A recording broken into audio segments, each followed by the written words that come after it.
Lamia na yan. After na yan, after. Water lang muna. Nabusog yan, dessert na lang yan.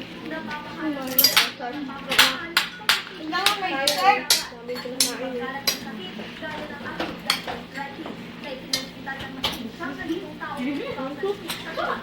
Kala mo laki ng nguso. Maraming pathogens o microorganisms na nakaka-cause ng sakit sa tao.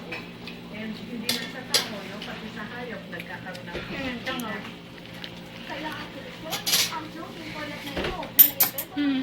Overtime.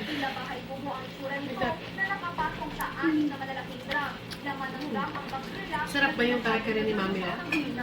Mas masarap ba kaysa sa Barrio Festa? Nag-isip pa. Nag-isip